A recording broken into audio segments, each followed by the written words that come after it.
Então eu quero que você abra a sua Bíblia em segunda carta de Paulo aos Coríntios, no capítulo 8, e nós vamos ler juntos do versículo 1 até o versículo 5. Segunda aos Coríntios, capítulo 8, do verso 1 ao 5. O apóstolo Paulo diz: também, irmãos, queremos que estejam informados a respeito da graça de Deus que foi concedida às igrejas da Macedônia. Porque no meio de muita prova de tribulação, manifestaram abundância de alegria, e a profunda pobreza deles transbordou em grande riqueza de generosidade. Porque posso testemunhar que na medida de suas posses, e mesmo acima delas, eles contribuíram de forma voluntária, pedindo-nos com insistência a graça de participarem dessa assistência aos santos. E não somente fizeram como nós esperávamos, mas pela vontade de Deus, deram a si mesmos, primeiro ao Senhor e depois a nós.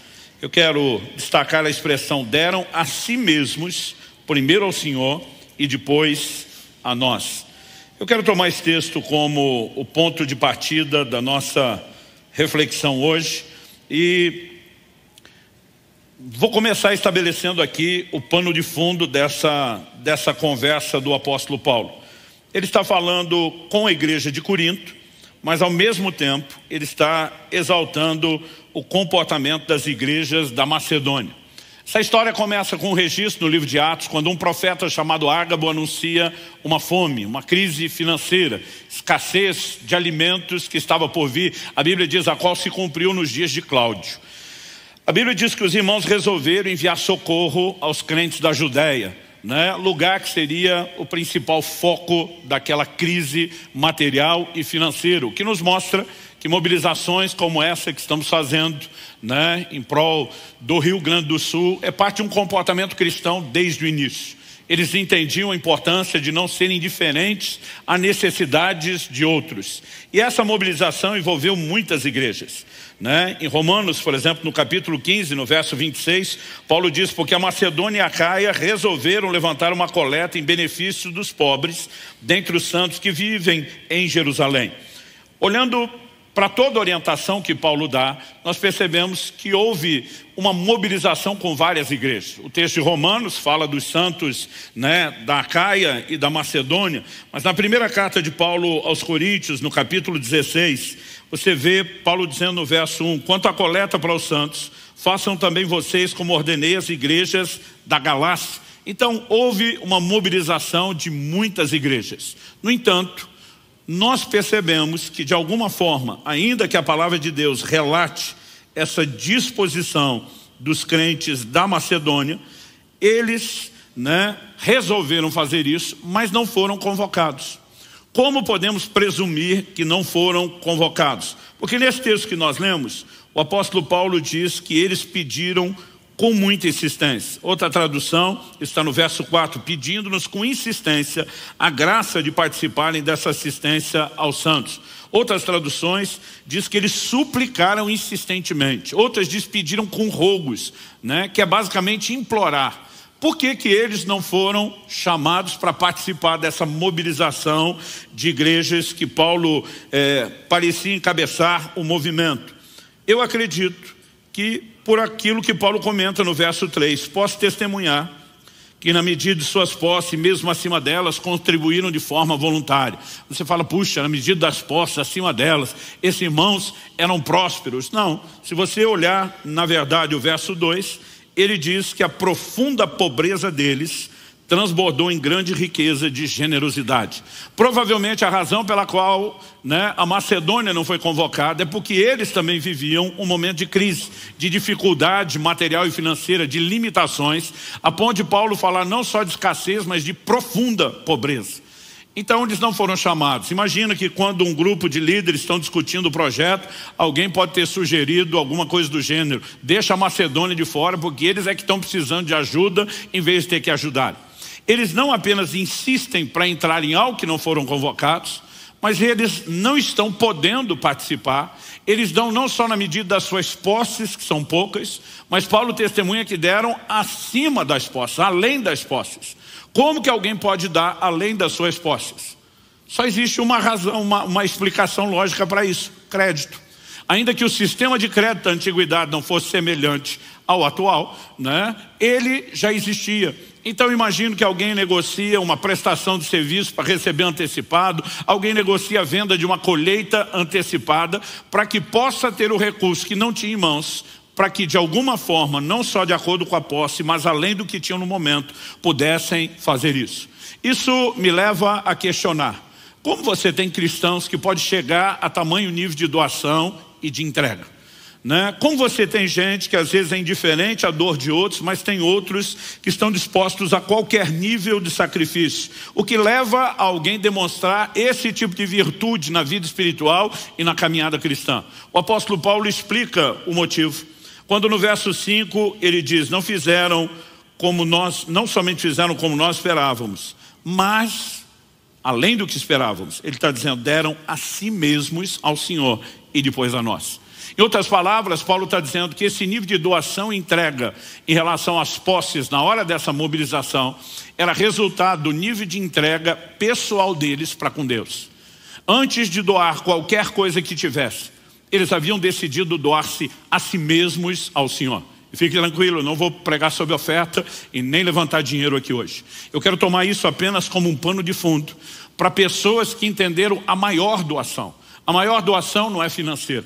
Quando você doa a si mesmo a Deus, tudo aquilo que você tem vem como parte do combo. E eles entram nesse lugar de doação.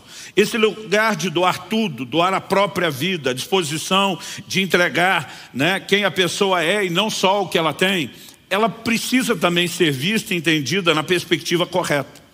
O maior mandamento, quando questionaram Jesus qual era o maior mandamento, ele estava diante do desafio de torcer a Bíblia, a escritura da sua época, e tirar algo que se destacasse em relação a todo o restante. Jesus nem hesitou. Ele dispara citando a lei de Moisés: amarás ao Senhor teu Deus de todo o teu coração, com toda a tua alma, com todo o teu entendimento e com todas as tuas forças. Então a gente diz que o primeiro e maior mandamento não é apenas amar a Deus, mas amar com amor total, com tudo que você possa colocar nisso. E um dos aspectos sobre o amor a Deus pode ser observado através da lente que o próprio Jesus estabeleceu em João 15:13. Ele diz: ninguém tem maior amor do que esse, de dar a alguém a própria vida em favor dos seus amigos. Se o maior mandamento é amar a Deus, se a maior expressão de amor é a disposição de entregar a vida, não se espera nada menos de nós do que amar a Deus de todo o coração, a ponto de doarmos a nós mesmos, a ponto de doarmos as nossas vidas ao Senhor. Em Romanos 8:36, Paulo diz: como está escrito, por amor de ti, somos entregues à morte o dia todo. Outras traduções dizem todo dia. Fomos considerados como ovelhas para o matadouro. Essa expressão, fomos considerados como ovelhas para o matadouro, não é o que Paulo está falando apenas dele na condição de um apóstolo e o colegiado apostólico, por assim dizer. Ele está falando da perspectiva de todo cristão. Se é algo que eu e você precisamos entender quando falamos a respeito de vida cristã, de ser discípulo de Jesus, é que nós estamos sentenciados à morte. Não necessariamente morte literal, mas a perspectiva de morrer para nós mesmos, ela faz parte daquilo que a gente pode classificar como o cerne, o centro do Evangelho. E eu e você precisamos entender isso como uma entrega, não apenas como um sacrifício imposto, mas como uma disposição do nosso coração de dizer: eu farei isso por amor a Deus, eu farei isso por amor a Jesus. Aliás, no Evangelho de Marcos, no capítulo 8, Jesus fala a respeito da condição para que eu e você possamos ser considerados discípulos. A partir do verso 34 de Marcos 8, você vê o Senhor Jesus falando o seguinte: então, convocando a multidão e juntamente seus discípulos, Jesus lhes disse: se alguém quer vir após mim, negue-se a si mesmo, tome a sua cruz e siga-me. Em outras palavras, Jesus está dizendo: quer ser discípulo? Você precisa entender qual é a exigência. Em Lucas 14:27, Jesus diz: quem não tomar a sua cruz e vier após mim, não pode ser meu discípulo. Jesus não está dizendo que tem um tipo de discípulo bom, top das galáxias, né, que é aquele que toma, carrega a cruz, e que tem o discípulo meia boca, que não é lá essas coisas, não é aquela brastemp. Ele está dizendo: quer ser discípulo, tem que tomar a cruz. O que é que significa tomar a cruz? Muitas vezes nós transformamos a ideia e o conceito bíblico de tomar ou carregar a cruz como se isso dissesse respeito a problema.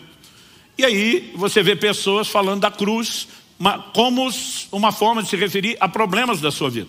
Um dia um camarada me apresentou a própria sogra, falou: pastor, eis a minha cruz. Né? A mulher era divertida, entrou no jogo, na brincadeira, mas pensa num negócio arriscado. Agora, o que significa tomar a cruz? Nós só vamos entender isso quando olhamos todo o desenho do que a própria Bíblia diz, ensina, né, para aquilo que a Escritura aponta, e ao mesmo tempo entendemos isso dentro de uma lente cultural daquilo que se fazia. A Bíblia nos mostra, por exemplo, esse registro, caso você esteja anotando, está em Marcos, no capítulo 15 e no verso 21, a Bíblia diz: e obrigaram Simão Cirineu, que passava vindo do campo, pai de Alexandre de Rufo, a carregar a cruz de Jesus. Porque há um momento onde o próprio Jesus não está mais em condição de seguir carregando a sua própria cruz. Mas a Bíblia diz que ele teve que fazer. Há um momento onde, depois de toda a tortura imposta, né, ele não está suportando, então obrigaram alguém a ajudá-lo. O que o Império Romano fazia? A crucificação era uma das formas de execução mais comum para criminosos da época. E eles obrigavam a pessoa que ia morrer a carregar sua própria cruz. Não era apenas uma ideia de, olha, o sentenciado à morte é você, você carregue, mas era uma forma de levar essa pessoa a uma confissão pública. Enquanto ela caminhava pelas ruas carregando a cruz, ela estava declarando: estou sentenciado à morte. Quando Jesus diz: tome a sua cruz, ele está dizendo: você não morreu ainda, mas você precisa sustentar um estilo de vida que declare, ainda que de maneira não verbal, que sua vida já era, que você vai morrer para si mesmo. Quem está entendendo, diga amém. Nós precisamos olhar para a vida cristã e entender que mesmo que Jesus não tenha falado de morte literal, ele está falando, né, de algo que precisa ser entendido na perspectiva de morrer para si mesmo, mas o que ele falou não excluía a possibilidade de morte literal, inclusive para os seus discípulos. Eu li Marcos 8, 34, agora eu quero continuar a partir do 35. Logo depois de dizer: se alguém quer vir após mim, negue-se a si mesmo, tome sua cruz e siga-me, nós vemos Jesus dizendo o seguinte: pois quem quiser salvar sua vida, a perderá. E quem perder a vida por minha causa e por causa do Evangelho, esse a salvará. De que adianta uma pessoa ganhar o mundo inteiro e perder sua alma? Que daria uma pessoa em troca da sua alma? Pois quem nessa geração adúltera e pecadora se envergonhar de mim e de minhas palavras, também o Filho do Homem se envergonhará dele quando vier na glória do seu Pai com os santos anjos. Dizia-lhes ainda, agora é Marcos 9, verso 1, mas Jesus não mudou de assunto: em verdade lhes digo que dos que aqui se encontram, existe alguns que não passarão pela morte, até que vejam ter chegado com poder o reino de Deus. Fiz questão de dizer que não mudou o assunto, porque a divisão da Bíblia em capítulos e versículos, ela aconteceu muito tempo depois, né, da gente ter o cânon bíblico fechado. A divisão em capítulos se deu no momento, e a divisão em versículo cerca de 300 anos depois. No ano 1200 da era cristã, tivemos a divisão em capítulos. Em torno do ano 1500, com o Brasil sendo descoberto, tivemos a divisão em versículos. Essa divisão tinha um propósito: nos ajudar a achar o que está escrito onde. E nem sempre a divisão foi feliz, no sentido de achar, né, alguma espécie de ato ou divisão de narrativa. Aqui o capítulo 9, verso 1, começa com o final da fala do capítulo 8. Na Bíblia que eu tenho, eles fizeram questão de estabelecer uma divisão a partir do versículo 2, que vai falar da transfiguração de Jesus 6 dias depois. Mas eu estou lendo junto esse início de capítulo e comentando, porque ele tem tudo a ver com a declaração de Jesus aqui. Antes de chegarmos no capítulo 9, no verso 1, vamos primeiro falar da frase do verso 35. Quem quiser salvar a vida, sua vida a perderá. Quem perder a vida por minha causa e por causa do Evangelho, esse a salvará. O Senhor Jesus estava falando o quê? Sobre tomar a cruz, sobre morrer para si mesmo. E ele emenda: quem quiser salvar sua vida. Do que ele está falando? Quem quiser escapar da proposta de morte que eu acabei de apresentar. Eu lembro que na adolescência, quando eu comecei a estudar a Bíblia, eu li essas expressões: salvar, quem quiser salvar a vida vai perder, quem perder vai salvar. E eu achava que estava falando de salvação no sentido espiritual. Mas isso seria completamente incoerente e ilógico. Quem quer salvar sua vida vai perder, vai para o inferno. Mas quem quer perder, não está nem aí para Deus, vai salvar. Seria algo irracional. Jesus não está falando de salvação espiritual. Ele acabou de falar, tem que tomar a cruz e morrer para si. Quem quiser ativar o instinto de sobrevivência e salvar a sua própria vida da cruz que eu estou propondo, esse vai perder. Mas quem perder, vai salvar. Jesus estava dizendo que toda tentativa de lutar contra a proposta de cruz, de morrer para nós mesmos, ela sempre trará prejuízo. Mas toda disposição de entregar, aquilo que nos leva a esse lugar da entrega, nos poupa de determinados prejuízos. Daqui a pouco eu vou explicar um pouquinho melhor essa distinção. Evidentemente, quando Jesus chega no verso 9 e fala, em verdade lhes digo que dos que aqui se encontram, existem alguns que não passarão pela morte até que vejam o reino de Deus ter chegado com poder. Aqui ele já está falando de morte literal. Então Jesus abre o assunto falando de morrer para si mesmo, mas ele inclui a possibilidade de que seus discípulos possam chegar ao ponto onde tenham que literalmente morrer por ele. Na verdade, quando você vai estudar os registros históricos, aquilo que no primeiro século começa a ser comunicado de boca em boca, de uma geração para outra, nós chamamos isso da tradição oral. Posteriormente, ainda nos primeiros séculos, passaria a ser escrito, e se tornariam registros históricos. Para nós não tem o peso de confiabilidade bíblica, mas pelo menos nos informa aquilo que desde as primeiras gerações era comum que eles contassem a respeito de determinadas experiências. E quando falamos sobre isso, os registros da tradição apontam que todos os apóstolos, incluindo Matias, substituto de Judas, foram martirizados, menos um, menos o apóstolo João.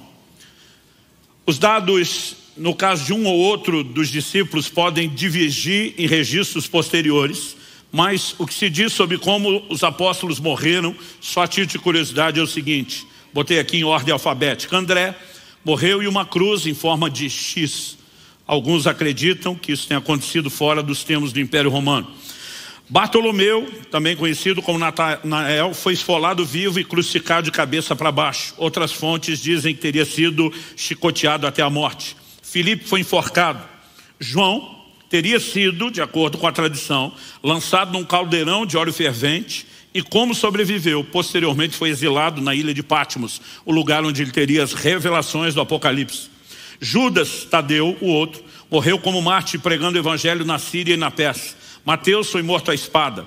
Matias foi apedrejado e depois decapitado. Simão Pedro foi crucificado, de acordo com a tradição, de cabeça para baixo. Simão, o Zelote, acredita-se que também tenha sido crucificado. Tiago, o menor, nós temos dois, também crucificado. Alguns dizem que junto com Simão Zelote. Tiago, o maior, ele é o único que nós temos no registro bíblico, lá no livro de Atos. Herodes o passou ao fio da espada. Alguns acreditam que apenas ele tenha sido morto pela espada, outros defendem a ideia de que ele foi decapitado. E Tomé foi atingido por uma lança, sendo que outras fontes só dizem que teria sido martirizado na Índia, sem mencionar como. Eu quero apresentar essa ideia dos apóstolos morrendo de forma literal, porque isso também tem a ver com a aplicação que eu quero trazer desses princípios. Nós vimos que Jesus afirmou, se alguém não tomar a cruz, não pode ser meu discípulo. Em outras palavras, não tem jeito de ser discípulo de Jesus sem que você assuma que foi sentenciado à morte, a morrer para si mesmo. Fato. Agora, algo que eu e você precisamos entender, que morrer para si mesmo, não apenas o morrer literal, é uma questão de tempo. Nós vimos Jesus falando, se tentar salvar, escapar da cruz, da morte a qual você foi sentenciado, vai perder. Se dispuser a perder, vai salvar. Isso não significa morrer ou não morrer. Mas Jesus está dizendo, quando você tenta se poupar, você vai acrescentar mais dores. Quando você se entrega, e se entrega logo, vai sofrer menos. Um bom exemplo disso é quando nós consideramos aquilo que Jesus falou em Mateus, no capítulo 21 e no verso 44. Eu me lembro quando estava ainda no início do ministério pastoral, então estamos falando de cerca de 30 anos atrás, Eu tive o privilégio de ouvir uma palavra pregada, na época já era velhinho, um missionário que impactou muito o Brasil, chamado Jack Chisler, né? E estávamos num evento das nossas igrejas e ele trouxe uma palavra sobre quebrantamento. Eu vi pouca gente falar sobre quebrantamento como Jack Chisler. E ele citava Mateus 21, 44, onde Jesus diz: todo que cair sobre essa pedra ficará em pedaços, e aquele sobre quem ela cair ficará reduzido a pó. Interessante que várias das profecias bíblicas relacionam Cristo, o Messias, com a pedra.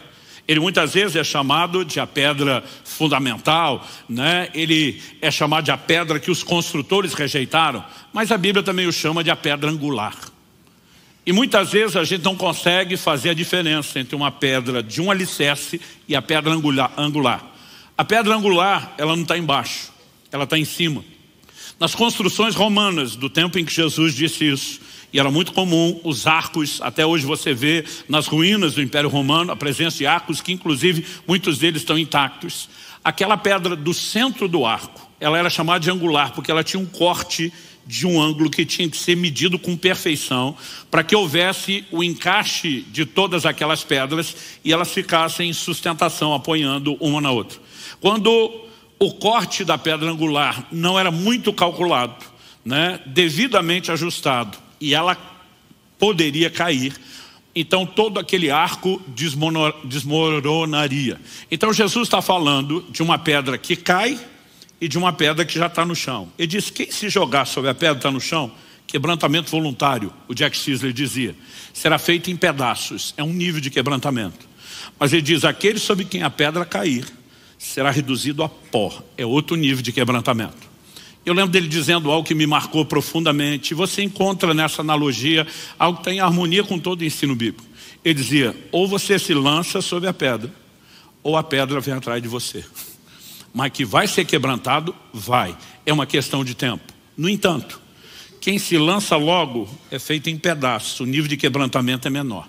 Aquele que a pedra tem que ir atrás vai ser reduzido a pó. É outro nível de quebrantamento. A questão não é se vamos morrer para nós mesmos ou se seremos ou não quebrantados. A questão é qual a conta que será paga. Quando relutamos, deixamos ou tornamos o processo mais difícil.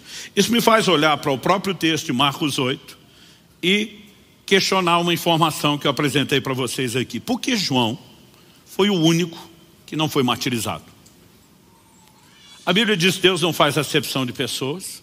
Eu não aceito a ideia de Deus ter filho predileto, a menos seja eu. Aí dá para abrir uma exceção. Fora isso, né, não, falando sério, não tem margem ou perspectiva de você olhar, né, para Deus simplesmente dizer: eu vou amar mais um do que a outra. Ele nos ama a todos igualmente. Mas por que você tem um camarada que escapa, se o que a tradição diz foi exato, e quando chegar no céu eu quero perguntar para João: aquele negócio do caldeirão de óleo fervente rolou mesmo, né? Ou era lenda urbana? Porque isso não está na Bíblia para a gente poder botar toda a confiança. Porque se isso aconteceu, só torna as coisas piores. Porque não é nem que João não teria tido, entre aspas, a oportunidade. Significa que ele simplesmente não podia morrer. Agora, será que existe algo que tenha determinado o custo dessas coisas? Eu particularmente acredito que sim. Quando em Marcos 9, verso 1, terminando o assunto, Jesus diz: em verdade há alguns aqui que não vão morrer antes de verem ter chegado com poder o reino de Deus, né? Eu acredito que Jesus já estava prevendo isso. O problema é que Jesus não falou há um aqui. Jesus usa a expressão alguns, o que me faz acreditar que a declaração de Jesus serviria para vários deles, mas se aplicou somente a um. Assim como aquilo que Deus oferece. A mesma Bíblia que diz que Deus deseja que todos se salvem, vai dizer que a salvação não é de todos. Não há uma contradição. Deus deseja e oferece para todo mundo, mas nem todos vão aceitar aquilo que Deus está oferecendo. Isso me faz imaginar que Jesus faz uma declaração de algo que está disponível, mas nem todos usufruíram. A pergunta é: o que leva João a ser tratado de forma diferente? Eu comecei a estudar a Bíblia com mais dedicação aos 15 anos de idade. E como adolescente, onde tudo é um pouco mais dramático na cabeça da gente, me incomodava o fato de que a Bíblia chama João de o discípulo amado. E quando estudando eu descubro que ele foi o único que não foi martirizado, a ideia que eu pensava é: o bichinho era realmente mais amado que os outros, porque Deus poupou ele do que não poupou os outros. Mas essa ideia me incomodava, mas Deus não faz acepção de pessoas. Mas a Bíblia diz que João reclinava a cabeça no peito de Jesus. Eu, com aquele sentimento de um garoto imaturo de 15 anos, ficava imaginando que se eu fosse um dos 12, eu ia ter ciúme de João, com certeza. Eu fico imaginando aquelas viagens longas, eu ia ficar jogando pedrinha no João para irritá-lo, eu ia dar o trança-pé atrás dele, eu acho que de vez em quando no barco ia dar um jogo de corvo, derrubar o João para dentro d'água, porque aquele negócio me aborrecia, tentando me colocar no lugar dos outros. Por que esse vai ser mais amado? Eu lembro do dia em que, perturbado com isso, tentando entender o que a Bíblia dizia, o Espírito Santo falou algo comigo que me chamou a atenção. Ele disse: a minha palavra não diz que eu reclinava a cabeça no peito de João. Ela disse que João reclinava a cabeça no meu peito. Eu falei, e? Ele falou, e? Isso significa que eu não trato nenhum de vocês de forma diferente. Mas aqueles de vocês que resolvem me tratar diferente dos demais, conseguem me agradar. E de repente eu comecei a olhar as coisas sobre outra perspectiva. Espera aí, é João que está tratando Jesus diferente. Por que a gente resolve acreditar que é Jesus que está tratando João de forma diferente? E aí a pergunta não é só essa. João fez alguma coisa que o diferenciava dos demais apóstolos? E aí você tem uma resposta bíblica sobre isso. No Evangelho de João, no capítulo 21, se você puder me acompanhar lá, nós temos um momento onde o Senhor Jesus encontra Pedro, que o havia negado 3 vezes. Jesus lhe pergunta por 3 vezes se o ama. Jesus está dando a oportunidade a Pedro de consertar as coisas, de reafirmar o seu amor, o seu valor. Mas o curioso é que a primeira pergunta de Jesus para Pedro é: e aí, Pedro, você me ama mais do que esses outros? Será que Jesus queria incitar uma competição de amor? The Love Contest, né? Um campeonato de amor, alguma coisa do gênero? É lógico que não. Quando os discípulos começam a disputar entre si qual deles era o maior, Jesus deu um toco, uma bronca neles. E ele não ia provocar esse tipo de competição. Mas Jesus está falando isso porque na última ceia, quando ele diz, um de vocês vai me trair, a maioria dos discípulos começa a perguntar, porventura sou eu? Eles estavam se vendo como candidatos potenciais à queda, ao fracasso. Enquanto todo mundo está perguntando, porventura sou eu, tipo, pode acontecer comigo? Pedro não só não pergunta, porventura sou eu, como ele disse para Jesus, por ti eu daria a minha vida. Tipo, eu não só não sou esse maluco que o Senhor está falando, como eu morreria por você. Imagina a encarada messiânica de Jesus em Pedro. Pedro, você morreria por mim. Jesus diz, ainda essa noite, tipo, não vai nem demorar. Antes que o galo cante, você vai me negar 3 vezes. E quando Jesus é preso, a gente tem que dar um desconto, que o Pedro até tentou defendê-lo, puxa uma espada, corta um pedaço da orelha de Malco, servo do sumo sacerdote. Mas quando Jesus manda guardar a espada, eu acho que é a hora que Pedro pensa, se o Senhor quer mesmo ser preso e provavelmente enfrentar a morte, Deus lhe abençoe. Eu não quero. E a Bíblia diz que todo mundo fugiu, que cumpriu-se naquele dia a escritura, ferirei o pastor, o rebanho se dispersará. Não sobrou um. Todo mundo fugiu. Mas agora aqui, Jesus reencontra com Pedro. E ele vai ter uma conversa significativa. Mas essa conversa precisa ser entendida, essa aqui de João 21, a partir de um relato do que acontece tão logo todo mundo foge do jardim. Porque o Evangelho de João é o único que nos informa isso. Se você estiver anotando, não precisa abrir ele agora. Mas o Evangelho de João, no capítulo 18, a partir do verso 15, a Bíblia diz assim, Simão Pedro e outro discípulo seguiam Jesus. Esse outro discípulo é a forma como João fala de si o tempo todo sem citar o seu nome. Esse discípulo era conhecido do sumo sacerdote e por isso conseguiu entrar no pátio da casa deste com Jesus. Então eles estão seguindo o que é que vai ser feito de Jesus, estão acompanhando de longe. Jesus é levado, né, para ser julgado. E quando entra no pátio da casa do sumo sacerdote, a Bíblia diz que Pedro ficou de fora, mas João, porque era conhecido, conseguiu entrar. A tradição diz que ele fornecia peixe lá, não sabemos se isso é verdade. Mas a Bíblia diz, o outro discípulo que era conhecido do sumo sacerdote, enquanto Pedro fica do lado de fora, junto à porta, o outro discípulo que era conhecido do sumo sacerdote saiu, falou com o encarregado da porta e levou Pedro para dentro. Ele consegue fazer Pedro entrar. Agora, olha a pergunta da criada no verso 17. Então a empregada, encarregada da porta, perguntou a Pedro, você também não é um dos discípulos desse homem?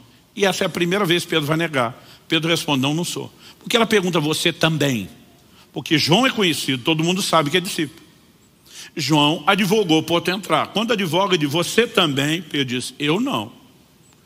Ou seja, o que você vê desde o início é João dando a cara a tapa, quando a maioria não quis fazer isso. A situação, ela vai agravando um pouquinho mais. Eu acho esse pano de fundo importante, antes da gente ler João 21, é que a palavra de Deus diz em Lucas 23, 49, que enquanto Jesus estava sendo crucificado, onde é que estavam os seus discípulos? Lucas 23, 49 diz, entretanto, todos os conhecidos de Jesus e as mulheres que o tinham seguido desde a Galileia ficaram de longe contemplando essas coisas.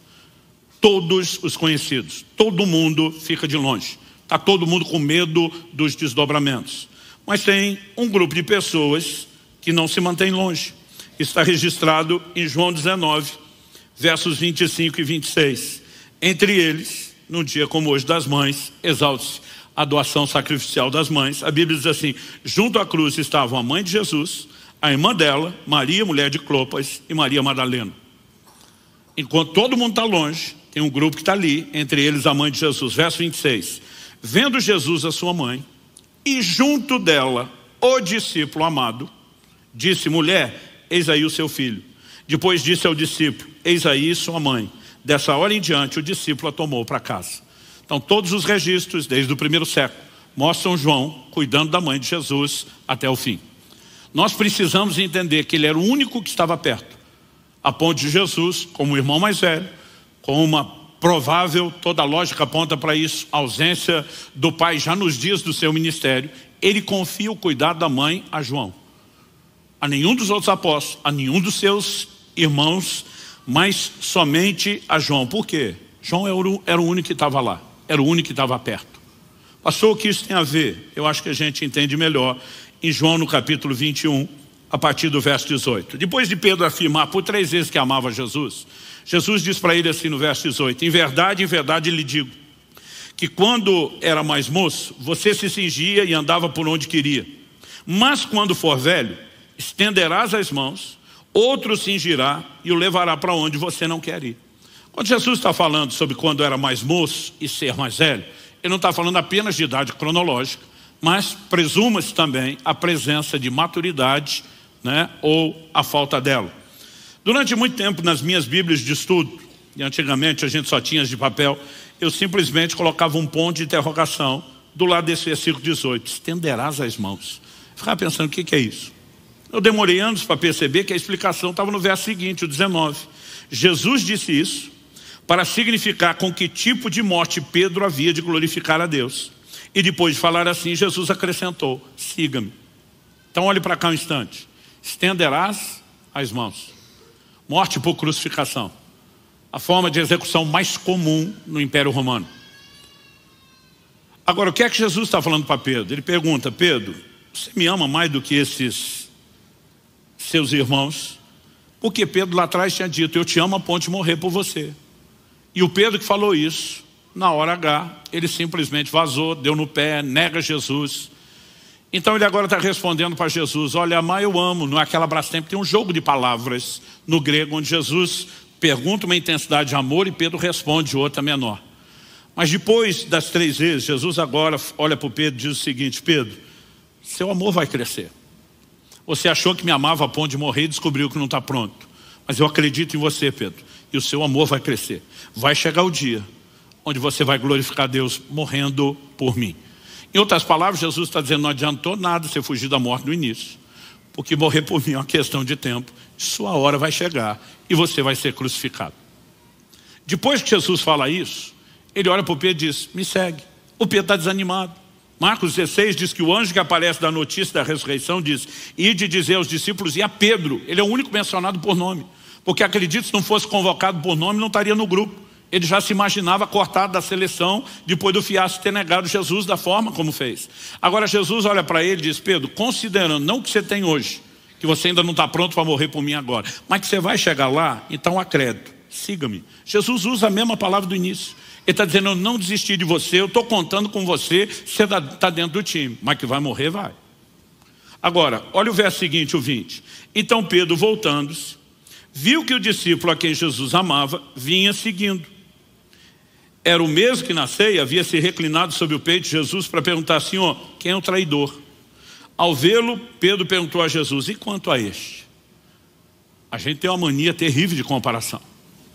Jesus respondeu: se eu quero que ele permaneça até que eu venha, o que você tem com isso? Traduzindo, isso lá é da sua conta. Quanto a você, siga-me. Jesus está dizendo: foque em você. O que eu tenho com ele é outra conversa. Mas olha o verso 23. Então se espalhou entre os irmãos a notícia de que aquele discípulo não morreria. Ora, Jesus não tinha dito que tal discípulo não morreria, mas eu quero que ele permaneça até que eu venha. O que você tem com isso? Agora, a pergunta aqui é: quem espalhou? Pedro, além de negar Jesus, linguarudo. Gente, Jesus sabia exatamente o que ele estava falando. João está explicando, não foi bem isso que ele falou. Dos três sobrou quem? Pedro. Quando a Bíblia diz que João está seguindo, Pedro e João aparecem muitas vezes conectados, correm juntos para o túmulo de Jesus. Na hora de levantar o paralítico, eles eram próximos.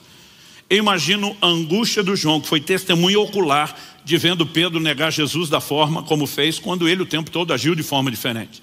Agora Jesus o chama para uma conversa em separado. E Deus nunca vai expor algumas questões nossas na frente do grupo. Ele está tratando com Jesus à parte. Mas o João está acompanhando de longe, deixando a conversa ser privada, mas eu acho que ele quer ser o primeiro a saber o que vai acontecer. É por isso que Pedro, quando vê, pergunta sobre João. Agora imagina Pedro voltando para o lugar onde estão os outros discípulos na praia que estavam pescando. Imagina o Pedro voltando meio cabisbaixo, chutando areia pelo caminho. E quando ele chega, os outros: e aí? E aí o quê? Está no time? Ah, tô. Ele me falou: siga de novo. Ele me manteve dentro. Mas Pedro, cadê a empolgação? Foi aquele que falou uma outra coisa, está me perturbando aqui. Ele falou que não adiantou nada eu fugir da morte, porque é só uma questão de tempo. Ele falou da maneira como eu vou ter que glorificar Deus com a morte específica. A turma: é mesmo, Pedro? Imagina ele falando: e vale para vocês tudo, cambada, porque todo mundo correu. Aí imagina o Pedro olhando para ele dizendo: só tem um que não vai morrer. Os caras: não. Pedro, adivinha quem? Os caras: não. João. Qual era a lógica de Pedro entender e espalhar o que não foi dito? Ué, Jesus diz para Pedro: se eu quero que ele fique até que eu venha, o que você tem com isso? Quando Jesus vier, os mortos ressuscitam. E o que é que vai acontecer com os vivos que creem nele? Serão transformados. Então, se ficou vivo até que ele venha, não morre mais. Eles simplesmente aplicaram a lógica em cima de uma doutrina. Agora a pergunta é: isso é diferente do que Jesus falou em Marcos 9:1? Alguns há dos que aqui estão, que não verão a morte, sem que primeiro vejam ter chegado com o poder o reino de Deus. Onde é que o reino de Deus chegará? Na plena expressão do seu poder, com o retorno de Cristo.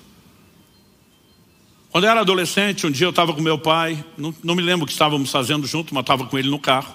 E ele aproveitou o trajeto de onde estávamos para fazer uma visita a uma pessoa, alguém que tinha solicitado.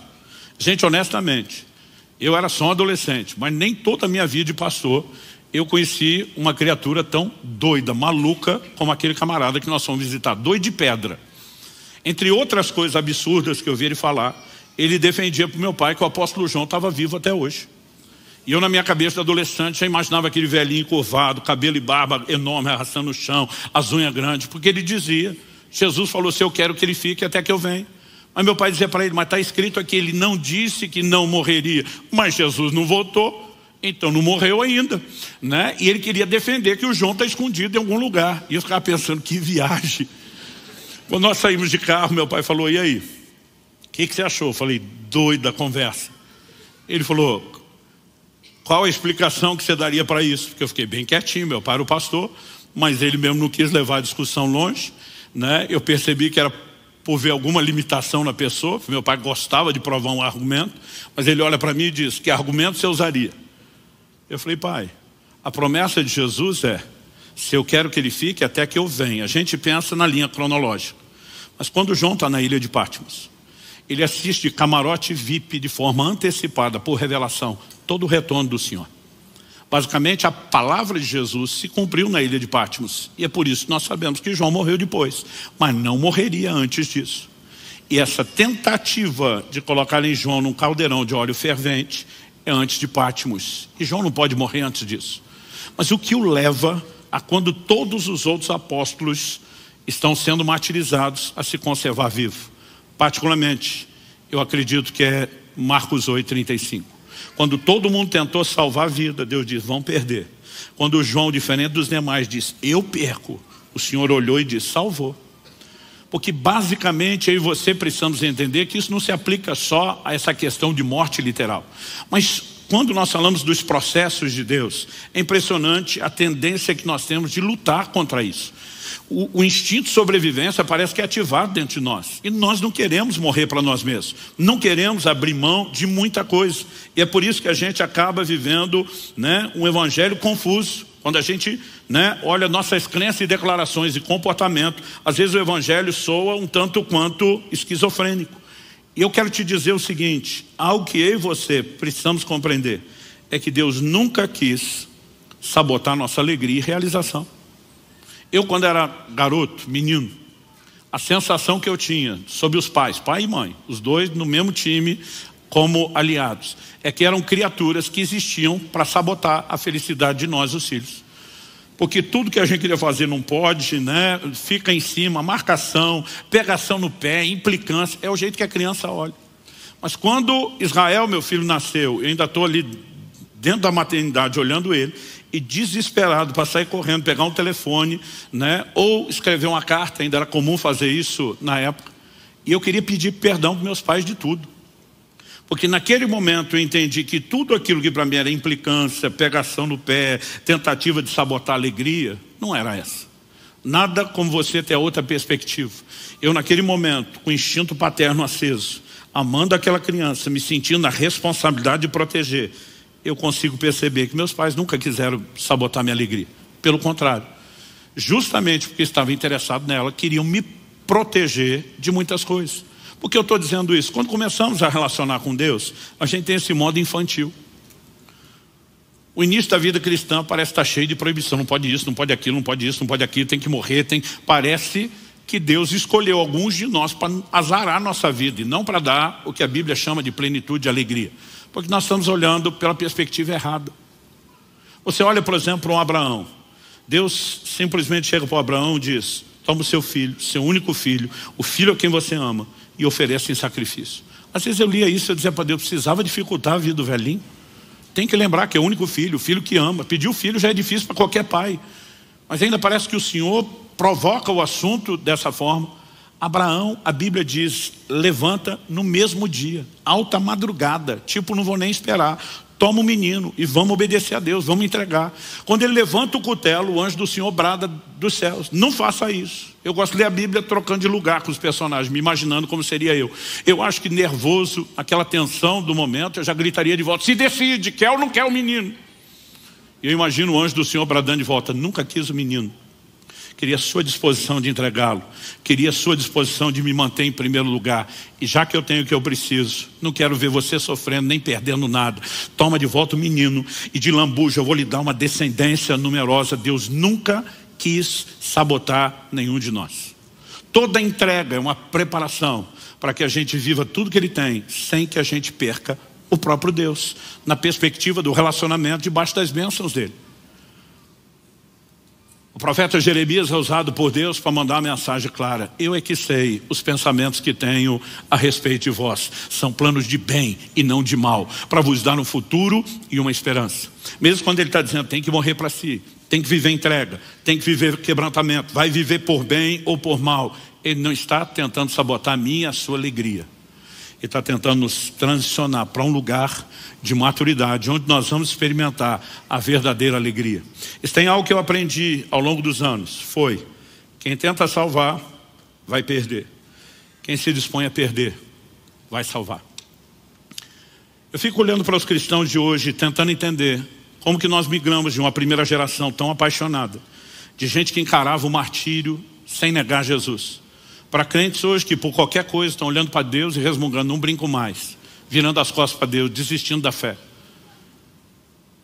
Como que nós podemos chegar a um lugar onde você vê igrejas como a da Macedônia, que não foram convocadas, mas estão implorando para ajudar? Hoje em dia você convoca os cristãos e eles fingem que não é com eles. Porque nós temos um problema na nossa entrega. E o problema da nossa entrega tem muito a ver com a percepção que nós temos do que está por trás da entrega. A gente precisa reaprender um pouco com a história. Como o Evangelho começou a ser vivido desde mais de 2000 anos atrás. Agosto de 2003, eu e Kelly estávamos pregando na Europa pela primeira vez, na Itália, e conseguimos um dia, tínhamos que sair da cidade do interior e passar por Roma. E a pastora Roselen, nossa amiga lá de longa data, ela falou: olha, se vocês estiverem dispostos a encarar a correria, eu quero dar um tour básico em Roma. Um dos primeiros lugares onde ela nos levou, Piazza de Espanha, Praça de Espanha. O lugar conhecido por ter sido um dos vários lugares onde Nero decidiu iluminar as ruas de Roma, incendiando cristãos. A história conta que esses cristãos estavam amarrados, aguardando a morte e o momento de serem incendiados, mas permaneciam cantando e louvando a Deus. Quando a maioria de nós hoje, que perdeu o emprego, que quebrou o carro, que faltou isso, aquilo, está dizendo: Deus não me ama, eu também não amo de volta. Esses camaradas estavam aguardando a morte. Naquele momento meus filhos eram pequenos, eram crianças. E eu fiquei pensando, eu não teria nenhuma dificuldade de morrer, de partir, pensando na certeza de salvação. Mas eu fiquei pensando a fé que eu teria que ter naquele momento, se eu partisse deixando filhos pequenos, sem saber o que seria da continuidade da vida deles. Qual era o nível de confiança que essa turma tinha que ter em Deus? A história diz que eles permaneciam cantando, e quando ateavam o fogo, a lenha e a chama subia, chegava no corpo, e era impossível continuar cantando, porque eles começavam a se contorcer e gritar de dor. A tradição diz que o que estava amarrado no lugar mais próximo continuava o cântico, onde o primeiro havia interrompido pelos gritos. E esse era o espetáculo que Roma assistia. Gente que permanecia adorando o Senhor até o fim. Eu fui no Coliseu aquele dia pela primeira vez. É impossível não chorar naquele lugar. Imaginando crentes se ajoelhavam, famílias inteiras, esperando ser despedaçado pelas feras, e erguiam suas mãos adorando a Deus até o último instante. Como nós pudemos decair de uma igreja de discípulos com esse nível de entrega a um evangelho tão banalizado como hoje em dia, onde parece que Deus só é importante para dar tudo que a gente quer, e se Ele não mimar a gente ativa o modo mulher de Jó: amaldiçoe o seu Deus e morre. A gente precisa reaprender a entrega, e nós precisamos entender que por trás da entrega nunca existe perda. O livro de Hebreus fala de alguns que não aceitaram o seu livramento. Quando está falando de gente que foi liberta da morte porque exerceu fé em Deus, fala de alguns que não quiseram o seu livramento, não aceitaram. Poderiam ter aplicado fé para aquilo, mas disseram: nós não vamos ao crédito. A Bíblia diz: porque visavam uma superior ressurreição. Todos os mártires, todos aqueles que morreram por amor a Cristo, por ocasião da ressurreição, terão um nível de glória diferenciado, porque é impossível viver entrega e Deus tratar isso com prejuízo. Quem está entendendo, diga amém. Diferente da maior parte do mundo, nós vivemos a liberdade do Evangelho, onde podemos professar nossa fé sem nenhum perigo. Estamos vivendo o início de uma perseguição que é institucional, que é ideológica, mas nem se compara a lugares do mundo onde nossos irmãos estão literalmente derramando sangue por causa da fé. E ainda assim, sem que a gente seja exposto a esse nível de hostilidade, parece que nos menores testes a gente não demonstra o entendimento do que é doar-se a Deus. Mais do que doar qualquer coisa, o que Deus espera é uma entrega completa. Mas algo que eu e você não podemos deixar de ter em mente é que quando nos dispomos a perder e dizemos: vamos doar, Deus está dizendo: na minha perspectiva está salvando, você vai estar no lucro. Mas quando a gente fica lutando para proteger, não quero, não quero, não trago, a conta acaba sempre ficando mais dolorosa. Porque você se lança sobre a pedra e se faz em pedaços, ou a pedra vem atrás de você e vai reduzi-lo a pó. Mas porque nos ama e quer nos levar a um lugar de profundo desprendimento do resto, para que haja uma profunda conexão a Ele. Deus tem uma proposta incondicional. Não dá para ser discípulo e não encarar a cruz. A minha proposta a você nesse dia de hoje é que você possa não apenas repensar, mas renovar a sua disposição de entrega de vida para com o Senhor Jesus. Feche seus olhos por um instante. Meu Deus, eu oro por cada um dos meus irmãos e irmãs nesse lugar, por aqueles que nos acompanham via internet, pela transmissão, Por aqueles que terão contato com essa palavra gravada, eu oro que esse seja um momento não apenas de reflexão, mas de iluminação do alto. Nós pedimos que o Senhor revele a dimensão do nosso compromisso, porque muitas vezes, à semelhança de Pedro, podemos estar nos enganando. E sabemos que a única intenção do Senhor dispor isso não é nos colocar debaixo de culpa ou condenação, mas nos dar a oportunidade de fortalecer o compromisso, como o Senhor fez com Pedro. Nós somos gratos porque vivemos dentro de um contexto e estrutura onde temos a liberdade, temos, como Paulo escreveu a Timóteo, vida mansa e tranquila, e nenhum de nós precisa sequer se preocupar se nesse momento terá que morrer por causa da fé. Mas ainda assim, Senhor, a fragilidade do nosso compromisso não condiz com o nível da sua entrega, muito menos da sua expectativa. E nós te pedimos que os nossos olhos se abram, que o Senhor, por meio da tua palavra e da ação do teu Espírito, nos dê a perspectiva correta, o entendimento correto.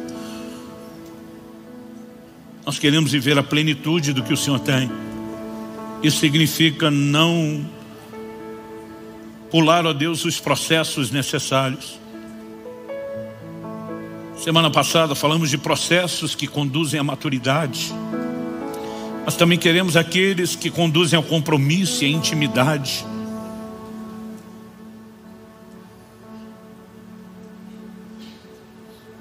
Estende a tua mão sobre cada um de nós, não apenas para nos orientar, mas para seguir tratando conosco, para que possamos viver a plenitude do que o Senhor tem. Nós oramos em nome de Jesus. Em nome de Jesus. Se você crê e concorda, diga amém. Se você recebe essa palavra, diga eu recebo em nome de Jesus.